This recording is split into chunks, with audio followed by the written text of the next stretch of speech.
आज हामी बुझ्नेछौँ लेखनाथ पौड्यालको गहिरो कविता द प्यारेट इन द केज। यो कविता केवल सुगाको कथा होइन, यो मानव जीवन, पीडा, नियन्त्रण र स्वतन्त्रताको चाहनाको कथा हो। कविताले भन्छ, a golden cage is still a cage. सुनको पिंजडा भए पनि पखेटा नफैलाए जीवन थुनिएको जस्तै हुन्छ।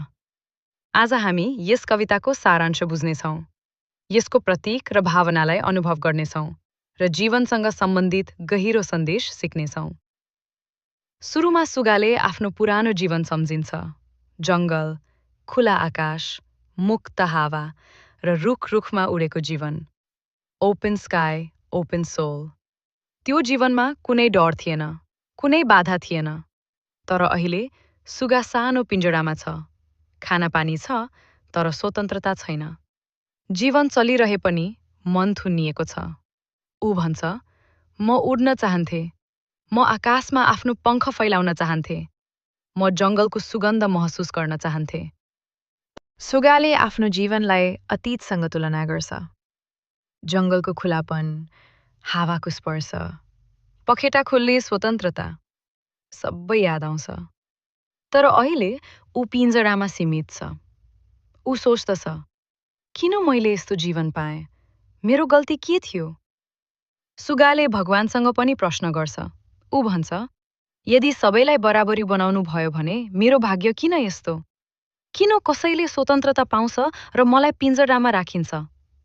यो प्रश्न हाम्रो जीवनसँग पनि सम्बन्धित छ। कहिलेकाहीँ हाम्रो जीवन पनि हामीले रोजेको जस्तो हुँदैन। परिस्थितिहरू, नियमहरू, डर र जिम्मेवारीहरूले हामीलाई थुनिरहेका हुन्छन्। Sometimes life feels like a cage we didn't choose. मालिकले सुगालाई खाना पानी दिन्छ, कहिलेकाहीँ माया देखाउँछ, तर त्यो माया स्वतन्त्रता दिन सक्दैन। ऊ पिंजडाभित्रै सीमित छ। Not all care is real care. कहिलेकाहीँ माया जस्तो देखिने कुरा नियन्त्रणको रूप पनि हुन्छ। सुगाको पीडा गहिरो छ। ऊ भन्छ, म उड्न चाहन्थे, आकाश हेर्न चाहन्थे, हावाको स्पर्श पाउन चाहन्थे। तर पिंजडाले पखेटा बाँधिदियो। Wings without sky are just wings. आकाश बिना पखेटा केवल पखेटा हो। सुगाले आशा गुमाउँदैन। ऊ भन्छ, कुनै दिन ढोका खुल्नेछ, कुनै दिन म जङ्गल फेरि देख्नेछु, कुनै दिन आकाश मेरो हुनेछ। आशा भनेको मानव आत्माको शक्ति हो। चाहे पिंजडा सानो होस् या ठुलो, आशा कहिल्यै मर्दैन। सुगाको कथा केवल सुगाको होइन, यो हाम्रो जीवनको कथा हो। यो हामी सबैको पीडा हो, हाम्रो मनको आवाज हो। हामी सबै कहिलेकाहीँ नियम, परिस्थिति, डर वा जिम्मेवारीको पिंजडामा बस्छौँ। हामीले चाहेको बाटोमा जान पाउँदैनौँ। सुगाले हामीलाई सिकाउँछ कि जीवनको वास्तविक अर्थ स्वतन्त्रतामा छ। आराम, सुविधा, माया सबै मिनिङलेस हुन्छन् यदि स्वतन्त्रता छैन। Freedom is the heartbeat of the soul. स्वतन्त्रता आत्माको धड्कन हो। सुगाले हामीलाई याद दिलाउँछ कि हाम्रो पंख फैलाउने अधिकार छ, हाम्रो सपना पूरा गर्ने अधिकार छ, हाम्रो मनको आवाज सुन्ने अधिकार छ। हामीले आफ्नो जीवनको पिंजडाबाट बाहिर निस्कनु पर्छ। अन्ततः पिंजडाको सुगा हामीलाई भन्छ, जीवनमा चाहे कति पनि सुविधा, चाहे कति माया, चाहे कति सुरक्षा पाइयोस्, यदि स्वतन्त्रता छैन भने जीवन सास विहीन जस्तै हुन्छ। ए जीवन बिना स्वतन्त्रता, ए जीवन बिना सास। सुगाको कथा हामीलाई चेतना दिन्छ, प्रेरणा दिन्छ, हाम्रो आत्मालाई उजागर गर्छ। हामीले आफ्नो पिंजडाबाट मुक्त भएर जीवनलाई पूर्ण अनुभव गर्नुपर्छ।